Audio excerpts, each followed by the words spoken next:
ঝালদা ১ নম্বর block অফিসে বিশেষ চাহিদা সম্পন্ন শিশুদের শনাক্তকরণ শিবির। আজ ঝালদা ১ নম্বর ব্লক অফিসে বিশেষ চাহিদা সম্পন্ন শিশুদের শনাক্তকরণ সংক্রান্ত একটি গুরুত্বপূর্ণ শিবির অনুষ্ঠিত হয়। এই শিবিরে মোট ৪৫ জন বিশেষ চাহিদা সম্পন্ন শিশু উপস্থিত ছিল। শিবিরে শনাক্ত হওয়ার সকল শিশুকেই আগামী দিনে প্রয়োজনীয় সহায়ক সরঞ্জাম প্রদান করা হবে বলে জানানো হয়েছে।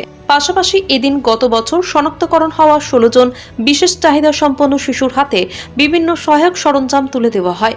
এর মধ্যে ছিল ট্রাইসাইকেল, হুইল চেয়ার, কানের মেশিন, ব্রেল, স্লেট সহ একাধিক প্রয়োজনীয় উপকরণ। অনুষ্ঠানে উপস্থিত ছিলেন ঝালদা ১ নম্বর চক্রের অবর বিদ্যালয় পরিদর্শক শুভঙ্কর নন্দ মহাশয়, ঝালদা ৩ নম্বর চক্রের অবর বিদ্যালয় পরিদর্শক সিদ্ধার্থ মাহাতো মহাশয়, পশ্চিমবঙ্গ সমগ্র শিক্ষা mission Purulia IED coordinator Satyajit Mahato মহাশয়। এছাড়াও উপস্থিত ছিলেন ঝালদা ১ নম্বর চক্রের বিশেষ শিক্ষক মথুর চন্দ্র মাহাতো, বিবেকানন্দ মাহাতো ও ঝালদা ৩ নম্বর চক্রের বিশেষ শিক্ষক শেখ আবুল সালাম।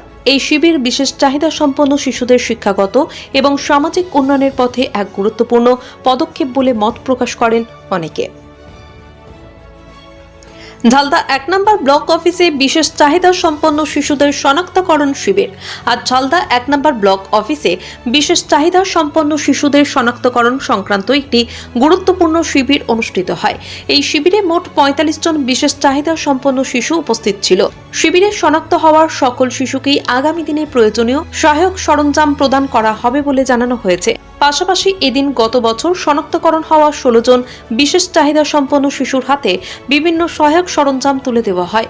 এর মধ্যে ছিল ট্রাইসাইকেল, হুইল চেয়ার, কানের মেশিন, ব্রেল, স্লেট সহ একাধিক প্রয়োজনীয় উপকরণ। অনুষ্ঠানে উপস্থিত ছিলেন ঝালদা ১ নম্বর চক্রের অবর বিদ্যালয় পরিদর্শক শুভঙ্কর নন্দ মহাশয়, ঝালদা ৩ নম্বর চক্রের অবর বিদ্যালয় পরিদর্শক সিদ্ধার্থ মাহাতো মহাশয়, পশ্চিমবঙ্গ সমগ্র শিক্ষা mission Purulia IED coordinator Satyajit Mahato মহাশয়।